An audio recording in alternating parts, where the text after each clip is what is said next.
Bismillahirrahmanirrahim. Hadis yang ke 36. Ini kitab yang sebenarnya isinya sama, cuma karena baru jadi halamannya beda. Maka tadi saya nyari-nyari ya.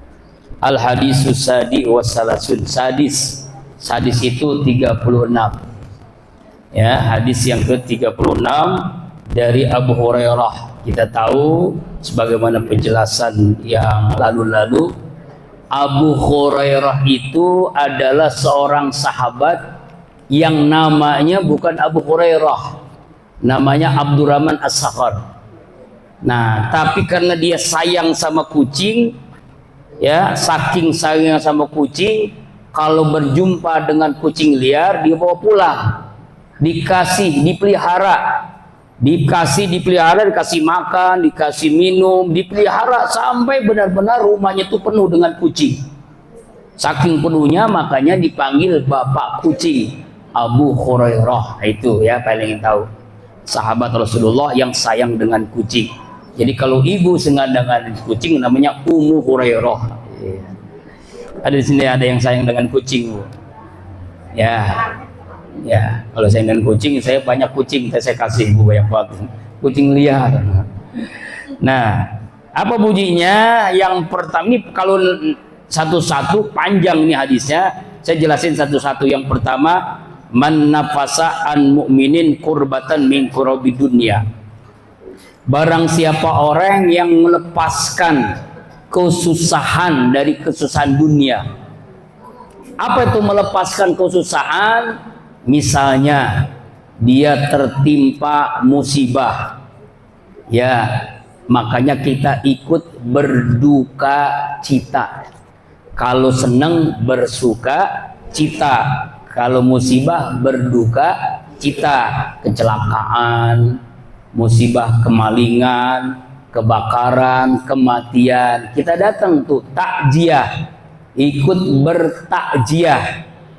Kalau senang namanya bertahniah, bertakziah. Innalillah wa inna ilaihi rajiun. Kita memberikan kalimat, kata-kata yang dia tuh tidak sok, tidak terpuruk gitu. Nah, itu diantaranya. Ya, apalagi menghilangkan kesusahan, melunasi atau hutangnya. Sebab gara-gara pinjol, bank keliling, orang ada yang bunuh diri. Bahkan sampai keluarganya pun dibunuh sebelum dia bunuh diri. Putus asa, stres, depresi. Na'udzubillahi min. Ini banyak terjadi, Bu. Bukan satu dua kasus. Ya, keluarga muda, dia pengen cepet kaya, pinjol. Akhirnya apa yang terjadi? Terjebak. Dia bisa melunasi hutang, bayar lagi hutang yang lain. Dia ngambil hutang lagi. Kalau bahasa Bang Haji Roma Irama, gali lubang, tutup lubang. Udah ditutup, gali lagi, hutang lagi. Untuk menutupi hidupnya. Na'udzubillahimin. Nah, makanya kalau ada orang punya hutang, misalnya ke ibu yang memberikan hutang, ridhoin, ikhlasin. Kalau dia tidak sanggup membayarnya, dia udah berusaha. Jadi ada pahala yang melebihi sedekah. Kita tahu kalau ibu sedekah kemarin kurban, pahalanya berapa, Bu? Al-Baqarah 261, pahala sedekah. Pahala sedekah. Berapa? Kalau ngitung-ngitung pahala nih ya. Pahala sedekah itu Al-Baqarah 261. Al-Baqarah 261. Berapa pahalanya?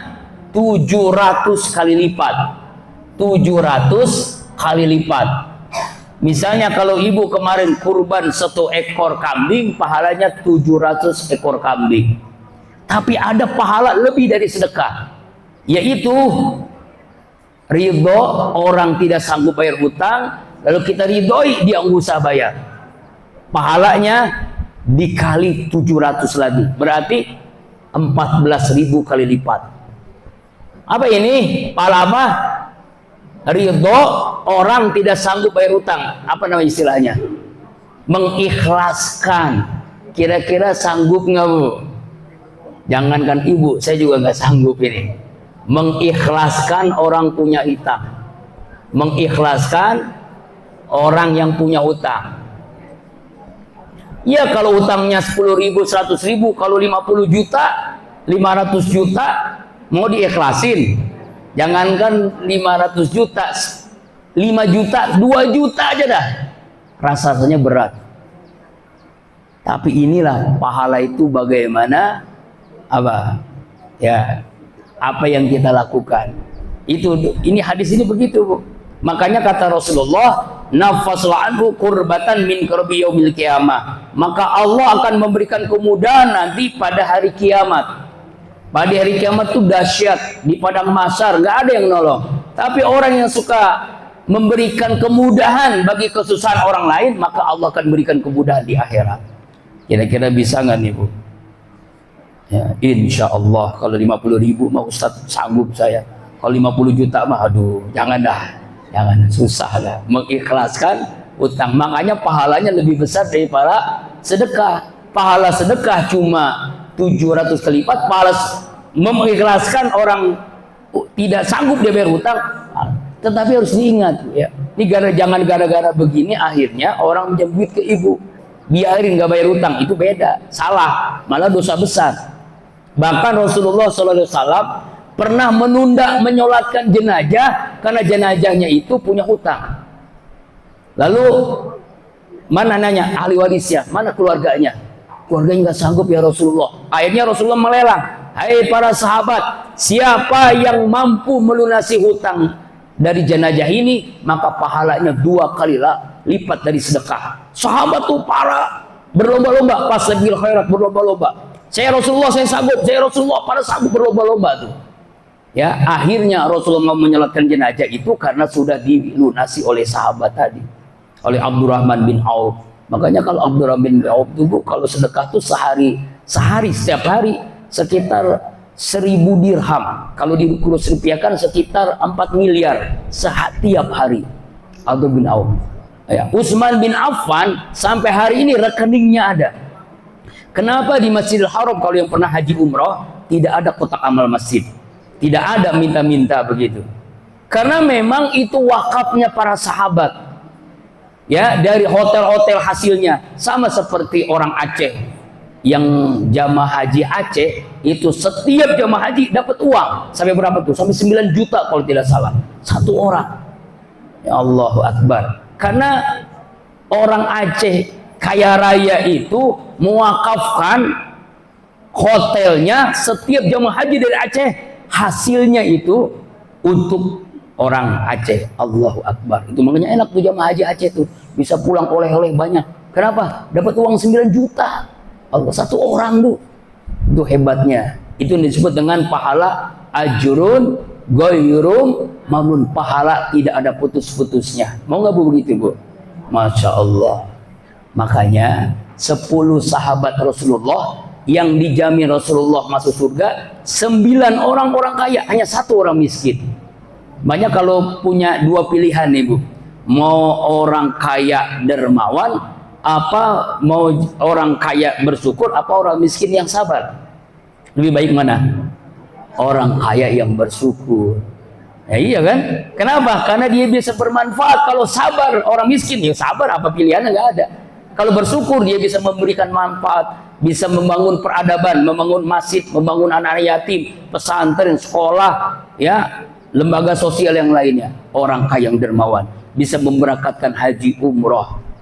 Almarhum Kiai Haji Arifin Ilham misalnya, beliau itu tidak pernah mengambil keuntungan sepeser pun kalau memberangkat umroh. Padahal kalau pengen kaya, kalau berangkat umroh kadang 1 pesawat 300 orang. Lalu bagaimana caranya? Dia memberangkatkan ustadz-ustadz, memberangkatkan semua guru-gurunya, guru TK-nya, guru ibtidaiyahnya, guru sanawiyahnya, guru pesantrennya, sampai guru perguruan tingginya. Kaget, kok saya guru bahasa Inggrisnya diumrohin, kenapa nangis itu? Allahu Akbar. Jadi dia tidak mengambil spesial pun keuntungan, tapi memberangkatkan guru-gurunya, merebut masjid diberangkatkan. Nah termasuk saya diberangkatkan 3 kali, alhamdulillah. Tuh sampai begitu Bu, saking dermawannya. Di antara rahasianya, beliau itu kalau waktu tinggal di Depok, itu masjid musola listriknya dia yang bayar, nggak boleh orang lain. Ada berapa masjid, ada berapa musola, dia yang bayar. Itu saking dermawannya. Allahu Akbar. Nah tapi Bu, ingat apa kata Rasulullah? Intala rizqa bisadaqah, cari rezeki dengan sedekah. Semakin dermawan bukan semakin miskin, maka dia makin kaya. Nggak ada orang gara-gara dermawan jatuh miskin, nggak ada. Semakin dermawan semakin kaya. Nabi Ibrahim alaihissalam setiap tahun kurbannya 1000 ekor kambing, 300 ekor onta. Kalau dikerupiahkan, kalau 1000 itu dikali 3 juta, 3 miliar. Kalau onta 50 juta dikali 300 berapa miliar. Bayangkan Bu, itu setiap tahun Nabi Ibrahim. Maka diangkat oleh Allah menjadi Khalilullah, kekasih Allah, Nabi Ibrahim. Saya belum pernah orang kaya di negeri ini korban sebanyak itu. Ada juga 1000 ekor sapi, ada ABBN. Berarti bukan duit sendiri kan? Nah, itu bukan kaya. Nama yang kaya siapa? Rakyatnya yang kaya, bukan atas nama dia. Ada di negeri Konoha dulu, di sini bukan. Ya nggak tahu dah ya di sini mah ya. Alhamdulillah ya, alhamdulillah. Maksudnya adalah ya, kalau pengen Allah mudahkan kita di akhirat, mudahkanlah urusan saudara kita. Insya. Wa man yasallallahu ala musirin. Barang siapa Allah memudahkan orang yang sulit, mudahin. Apalagi kalau ibu jadi pejabat, ya, birokrasi, RT, RW, camat, lurah, bupati, mudahin tuh yang bikin KTP, mudah, yang bikin SIM, STNK, mudahin, ya, mudahin, jangan dipersulit, dimudahkan. Apa kata Allah, kata Rasulullah, ya sallallahu alaihi fid dunya wal akhirah, maka Allah akan mudahkan urusannya di dunia dan di akhirat. Orang susah, mudahin. Orang punya pinjam duit, kasih. Orang minta-minta, kasih. Ada tukang ngamen datang ke rumah kita, kasih Bu. Ya, kasih jalan. Oh, ngamen ngomong gua nggak perlu kasih jalan, kasih duit dulu ya gitu ya. Mudahkan. Jadi apa Bu? Mudahkan, jangan dipersulit. Apapun Allah akan mudahkan urusan kita kalau kita memudahkan urusan orang lain. Jangan dipersulit. Kalau kita mempersulit urusan orang, maka Allah akan mempersulit urusan kita. Na'udzubillahi min. Makanya saya dosen. Banyak mahasiswa paling seneng kalau jadi dosen pembimbing skripsinya saya. Kenapa? Dimudahin katanya. Gampang dapat tanda tangannya. Ini kadang-kadang dosen nyari tanda tangannya susah. Ya Bu ya. Mudah-mudahan. Jadi saya ngajar di UID, Universitas Islam Depok di Sawangan. Ya, jadi kalau ibu yang punya anak mau kuliah di sana, insya Allah ketemu dengan saya. Ya, ada 3 fakultas, ada tarbiyah, ada syariah, ada perbankan Islam, perbankan syariah. Ya, saya ngajar di situ di fakultas tarbiyah ngajar, di fakultas tarbiyah ngajar, syariah juga ngajar. Mata kuliahnya Qiraatul Kutub, mata kuliahnya fikih, usul fikih, ya itu ketemu. Jadi kalau ibu punya anak, ya nggak dapat di negeri, kesana aja. Insya Allah, ya saya silahkan gratis, ya. Tapi yang penting nanti kalau udah semester bayar, ya kan, bayar uang semester maksudnya. Kalau masuk kampusnya gratis kan ya, gratis masuk kampus gitu kan, kuliah gratis. Iya. Tapi paling murah dibandingkan Unpad masih lebih murah. Jadi kampus di Depok yang paling murah ada di UI. Jadi ada 2 UI, Universitas Islam, ada Universitas Indonesia di Depok ini. Jadi lebih tinggi Islam atau Indonesia? Islam kan yang lebih tinggi ya, maka Universitas Islam Depok, ya daerah Sawangan. Dulunya Al-Karimiyah, dulunya Sekolah Tinggi Al-Karimiyah, sekarang jadi Universitas Islam Depok. Alhamdulillah sekarang mahasiswanya baru 1.500. Nah kami belum dari orang Sawangan Elok. Ya kalau nanti Sawangan Elok bisa 2.000 nanti insya Allah ya Bu ya. Yang punya anak, punya cucu, kuliah, pengen jadi guru, pengen jadi hakim, pengen jadi ahli di perbankan, silahkan masuk di UID. Promosi ya. Insya Allah ya. Karena ketemu lagi nanti dengan saya Bu, dosennya. Ya enak, kuliahnya itu Jumat Sabtu Minggu. Jadi yang karyawan lebih enak kuliah di situ.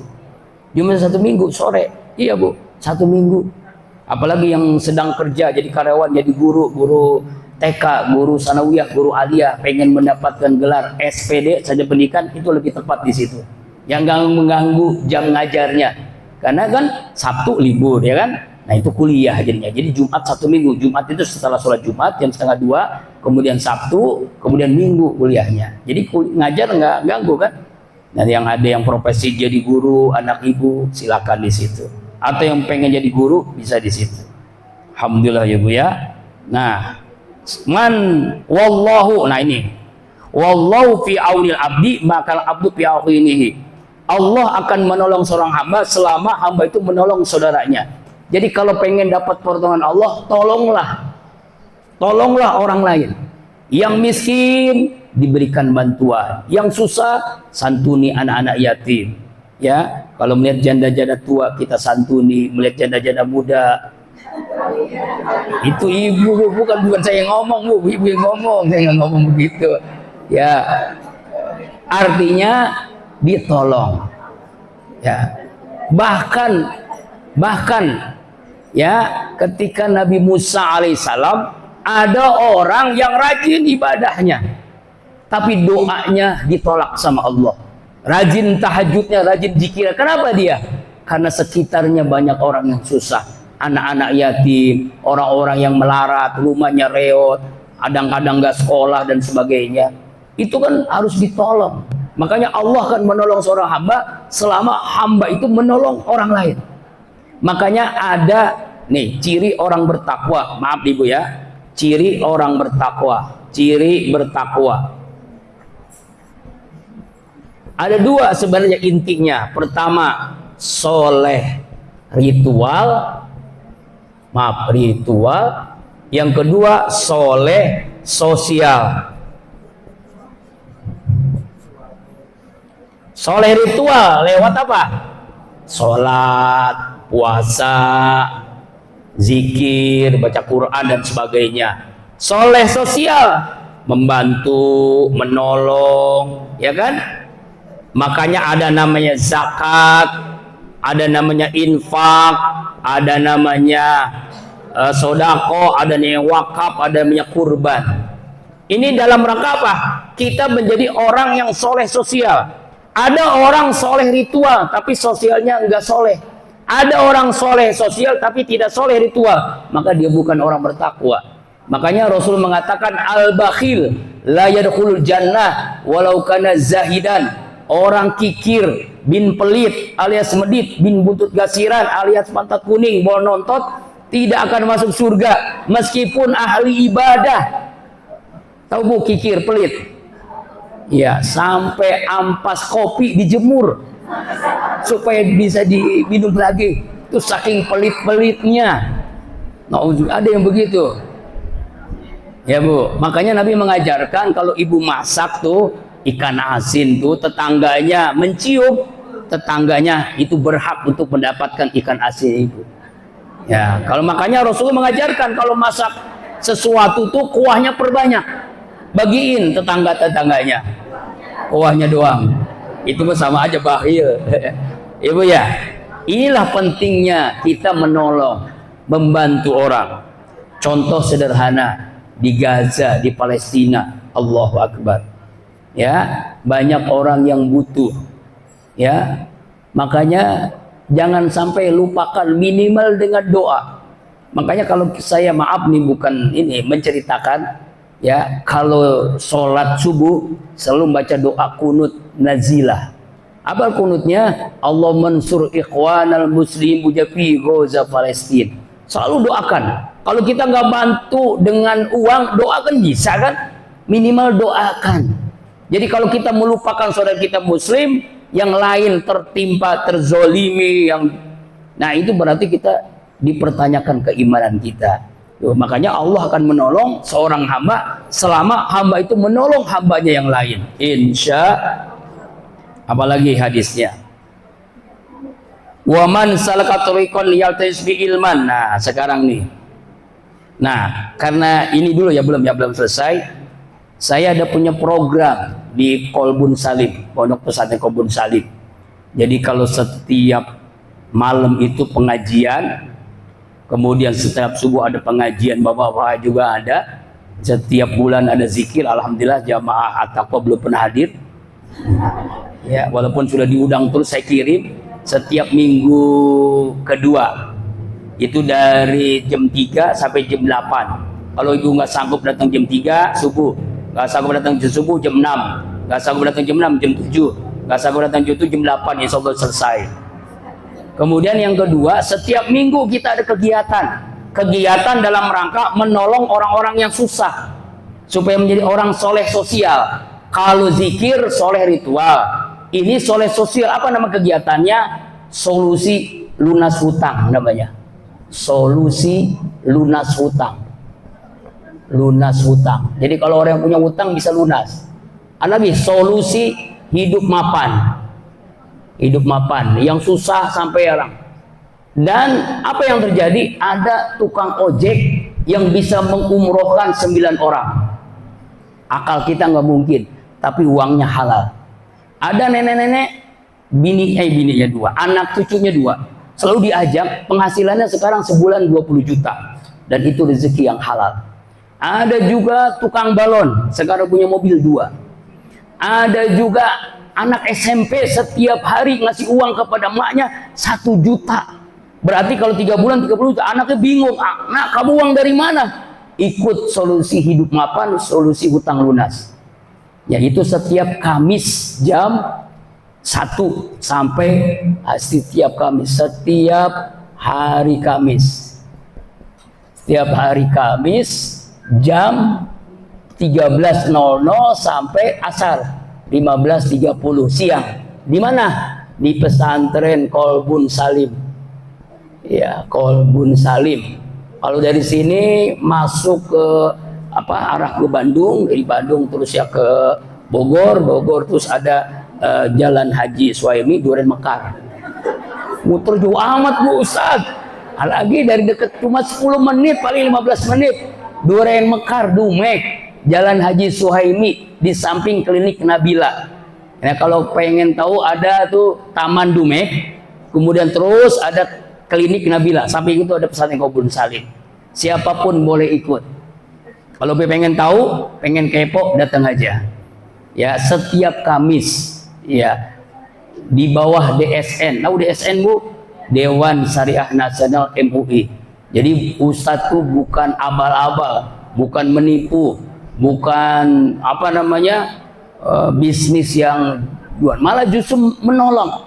Inilah kita pengen jadi soleh sosial. Soleh ritualnya lewat zikir setiap bulan, soleh sosial malah setiap minggu, setiap hari Kamis. Kenapa hari Kamis Ustaz bukan hari Minggu? Memang begitu keadaannya, karena pimpinannya hari Kamis misalnya.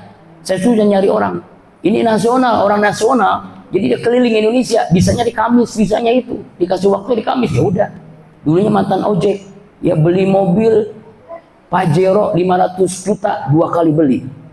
Kemudian beli rumah cash 1 miliar cash. Bukannya menipu, bukan korupsi, tapi dari hasil usaha. Solusi lunas hutang, solusi hidup mapan. Dalam rangka apa?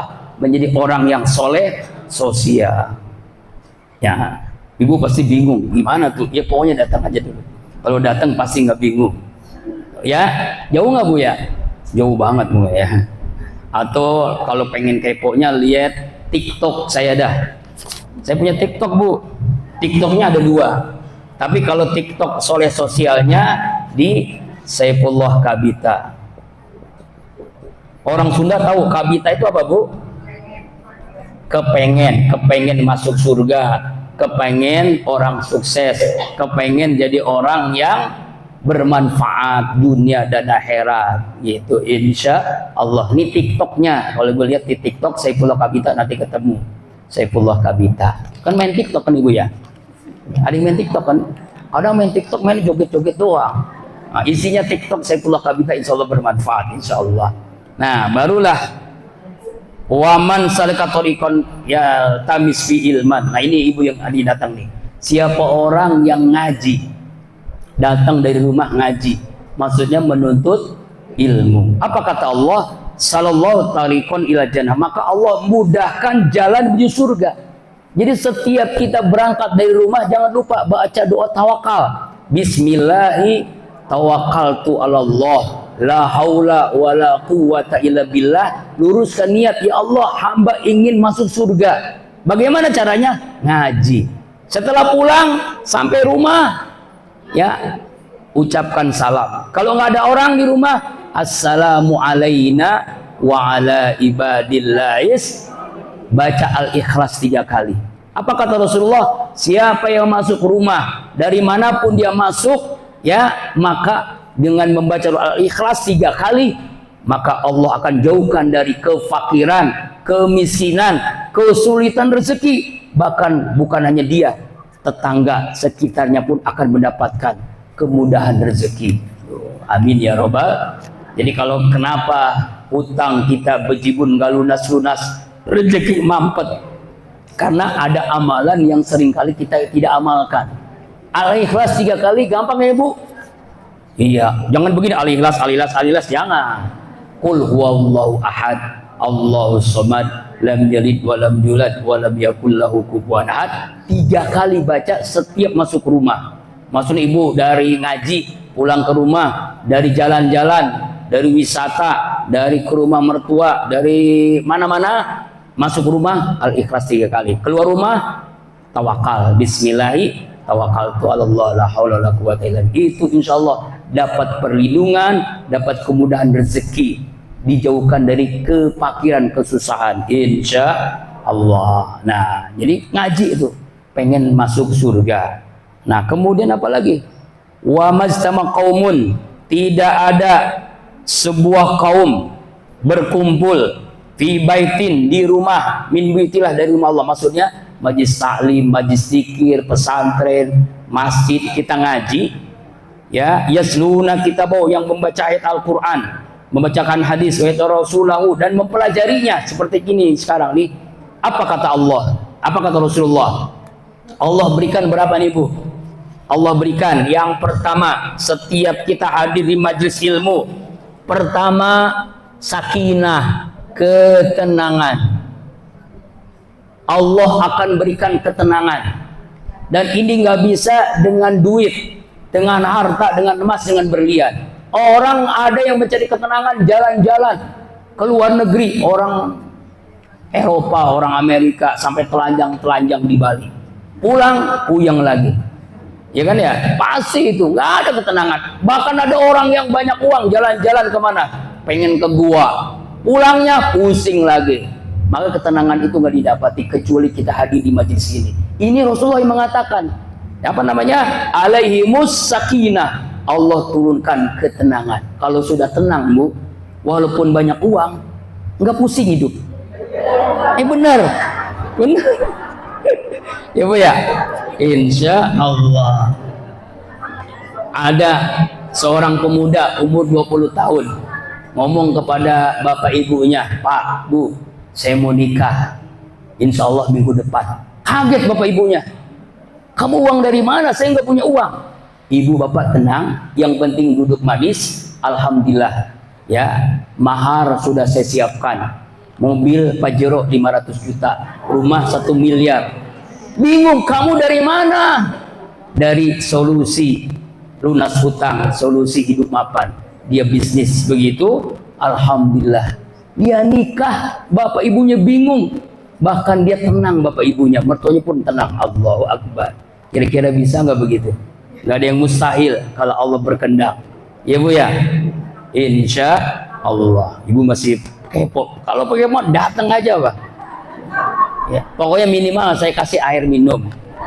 Ya kan? Ilmunya yang mahal itu ilmunya Bu. Ya, air minum kan gampang, saya beliin ya.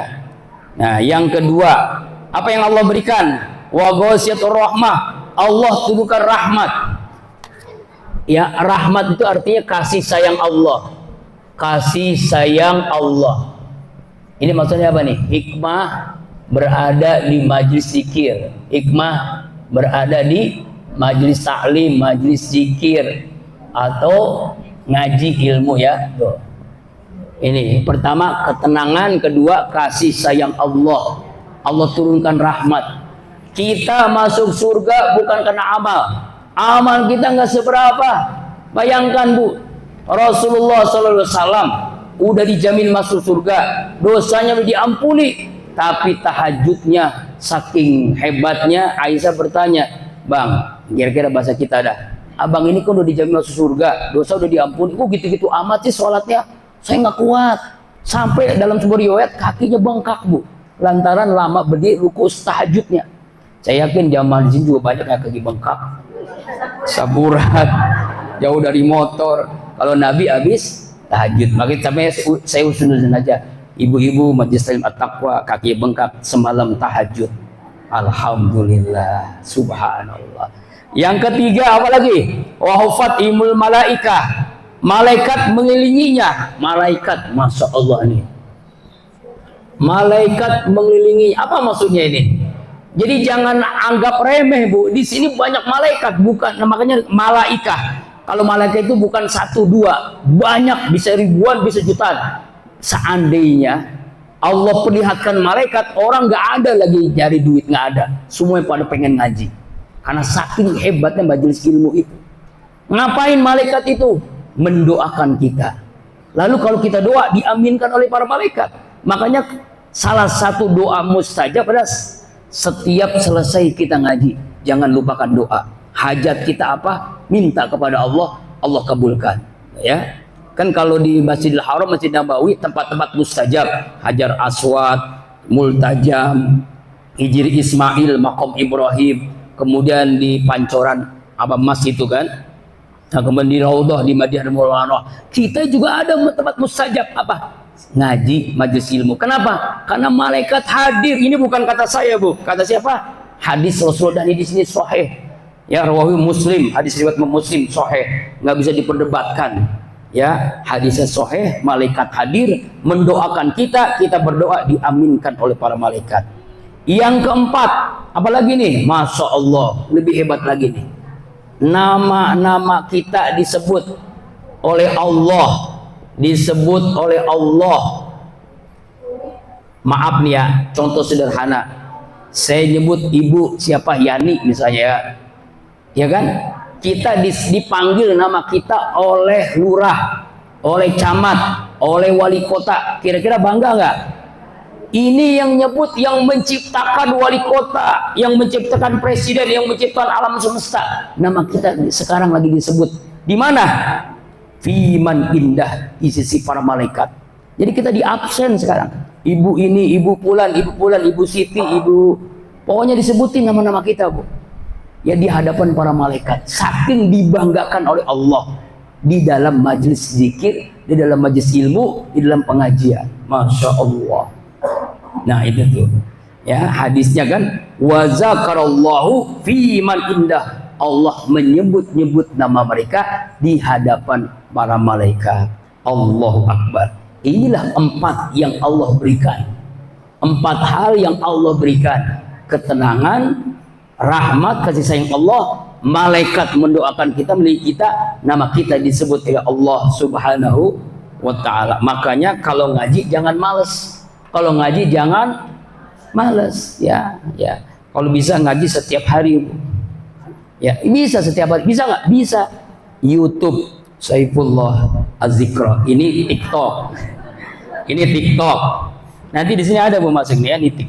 Ini saya masukin ke TikTok. Ini namanya TikTok. Kemudian sekarang YouTube-nya Saifullah Az-Zikra. Saifullah Az-Zikra.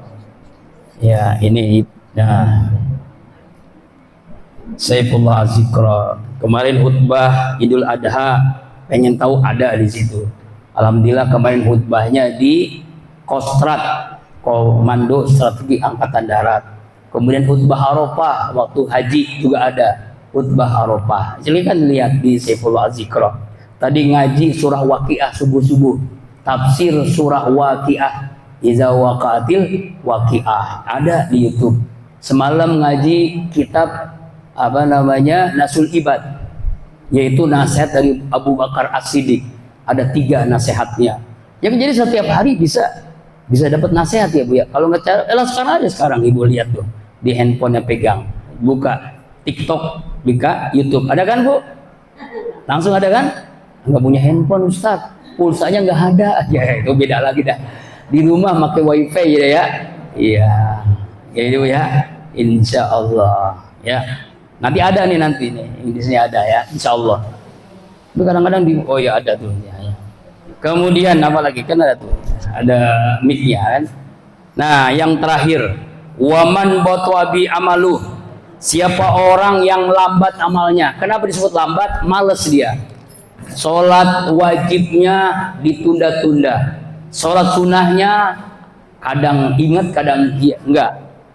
Apalagi tahajud mah, boro-boro tahajud Ustaz, duha juga nggak pernah. Ya males-malesan deh, ibadahnya males, zikir males, baca Quran apalagi. Pokoknya males. Apa kata Rasulullah? Lam yusi nasabah, maka tidak terkejar oleh nasabnya. Kenapa tidak terkejar? Jadi Allah tidak lihat orang ini keturunan siapa. Keturunan Nabi sekalipun tidak menjamin dia akan mengejar pahala. Orang keturunan kiai, habaib, syekh tidak akan mengejar pahala. Inna akramakum indallahi atqakum. Sungguh yang paling mulia si Allah ada orang yang paling bertakwa. Innallaha la yanzuru ila suwarikum wala ila asamikum wala ila amwalikum walakin yanzuru ila qulubikum wa amalikum. Sungguh Allah tidak melihat wajahmu, fisikmu, hartamu, ya keturunanmu. Yang Allah lihat apa? Hati dan amalmu. Jadi ujung hadis ini mengisyaratkan jangan sampai kita malas-malesan ibadah. Apapun kita tidak bisa mengejar kebaikan kalau kita males. Makanya penyakit orang yang kayak saya sebut namanya madesu. Tahu madesu, Bu? Masa depan suram itu ada 3. Penyakit masa depan suram. Jadi kalau ibu punya penyakit ini, masa depan ibu suram, baik di dunia ataupun di akhirat. Pertama penyakitnya namanya kudis, kedua namanya kutil, ketiga namanya kurap. Ini 3 penyakit. Ini 3 penyakit ini penyebabnya satu, kuman. Mari kita, kudis apa Ustadz? Kurang disiplin, sholatnya ditunda-tunda, ya ibadahnya asal-asalan. Yang penting kan sholat, zuhurnya mendekati asar, asarnya mau maghrib, maghribnya mau isya, isyanya ketiduran, subuhnya siangan. Nggak disiplin ibadahnya. Kalau orang ibadahnya disiplin, tidak disiplin, dia akan madesu. Yang kedua, kutil, kurang teliti. Kurang teliti dalam apa? Dalam ibadahnya. Dia hanya hebat di ritual, tapi sosialnya tidak hebat. Apa buktinya? Sama tetangga saling dengki, saling iri hati, sering gibah. Tahu gibah, Bu? Senang, gosip, ya, ngerumpi. Itu biasa kerjaan bapak-bapak, kumpul di arisan, nunggu anak sekolah, ngaji 1 jam, 2 jam ngerumpi. Itu bapak-bapak sih ya. Kebalik ya? Oh kebalik. Kan kalau biasanya kalau ibu-ibu kan senang sepak bola, futsal gitu, mancing gitu kan. Iya ya. Ini nyinggung supaya ibu jangan suka ngerumpi. Kutil, kurang teliti. Apalagi kurap, kurang rapi. Masya Allah. Itu kadang-kadang ya kamar mandinya kotor, tempat sampah. Ya Allahu Akbar. Maaf nih Bu ya. Kalau di rumah ada sampah, ibu tidur, ada piring kotor, itu malaikat rahmat tidak akan masuk. Yang ada apa? Rezekinya mampet. Jadi ternyata orang yang kotor dalam rumahnya, sampah ada berantakan semuanya, ya piring belum dicuci, apa namanya, gelas belum dibersihin, sampah berantakan di mana, maaf, ada pernah saya ke rumah, padahal Ustadz celana dalam ada di ruang tamu, ada BH, astagfirullahaladzim, saking berantakannya. Nah inilah madesu, masa depan suram. Rezekinya mampet, susah rezekinya berkah. Makanya Bu, kalau pengen tahu orang itu bersih, rapi, coba lihat kamar mandinya. Kalau kamar mandinya rapi, bersih, berarti amalan almarhum Ustadz Arifin, saya seneng ini saya cerita lagi. Makanya saya nulis buku Hari-Hari Bersama Arifin. Beliau itu ya nyari kalau ke rest area, WC umum, cari yang paling kotor. Dia masuk, dia bawa sikat, bawa sabun, bawa macam-macam lah, disiapin emang di mobilnya. Nah, kemudian keluar pasti bersih, pasti wangi. Makanya saya paling enak masuk kamar mandi setelah dia udah bersih, udah wangi. Itu Bu, sampai begitu Bu. Ya. Kemudian ya, jangan sampai ada piring kotor sebelum kita tidur, jangan sampai itu Bu. Walaupun kita ngantuk banget, tolong bersihin. Makanya istri saya paling senang. Ya, saya pulang dakwah pernah jam 12. Itu piring masih kotor. Itu macam-macam itu, ada dangdang, ada kuali. Saya langsung Bu, buka baju, langsung bersihin dulu. Udah. Kaget dia. Kakak, tapi kenapa ini kok siapa yang bersihin? Nggak tahu tuh siapa itu. Padahal pulang jam 12 malam, jamaah dakwah. Karena memang itu malaikat rahmat nggak bakalan. Jadi kalau sebelum tidur Bu, rapi, bersih. Bukan masalah rumahnya mewah, tapi rapi bersih itu menunjukkan kualitas masa depannya cerah. Makanya pengaruhnya apa Bu? Rezekinya semakin luas. Ya, jadi kalau kenapa rezeki kita mampet, hidup susah, kadang-kadang suami marah-marah, istri kadang-kadang marah-marah, anak susah diatur. Karena diantaranya itu, malaikat rahmat nggak datang. Kenapa malaikat rahmat? Ya ini, tidak disiplin dalam ibadah, nggak rapi, berantakan, ya kotor di mana-mana. Ya Allah, kamar mandi sebulan belum dibersih-bersihin. Astagfirullahaladzim. Ya Allah, ada Bu, ada benar. Rumahnya yang mahal 1 miliar, tapi kamar mandinya kotor. Astagfirullahaladzim. Mauzubillahi min dzalik. Jijik ya. Makanya Bu, yuk. Nah, kenapa bisa ada penyakit madesu, masa depan suram, kurang disiplin, kurang teliti kurap? Karena kuman. Apa kuman? Kurang iman. Intinya iman lagi Bu. Jadi kalau orang beriman, dia pasti bersih, dia rapi, dia sehat. Itu. Jadi kalau pengen ibu rumahnya penuh dengan ketenangan, yang disebut dengan kalau Rasulullah itu baiti jannati, rumahku surgaku. Jadi belum dapat surga di akhirat, Allah berikan surga di dunia. Diawali dengan kebersihan rumah, kerapian rumah, naruh buku bagaimana, naruh kitab bagaimana, naruh handphone di mana, naruh ya naruh pakaian di mana, harus teliti. Nah kalau ibu-ibu kadang maaf ya, karena kecapean kali keletihan gitu ya, itu sudah jam 11 malam mau tidur masih piring kotor di mana-mana, sampai di mana-mana Pak. Ya Allah, habis itu jangan Bu, jangan sampai. Pokoknya kalau kita tidur, semua sampah jangan sampai ada di dalam rumah. Kalau bisa di luar rumah, yang kotor-kotor bersihin dulu. Ya, supaya malaikat rahmat datang mendoakan kita, maka sakinah, mawaddah warahmah keluarga itu insya Allah. Wallahu a'lam bishawab. Mudah-mudahan bisa dipahami ya Bu ya. Jam berapa nih?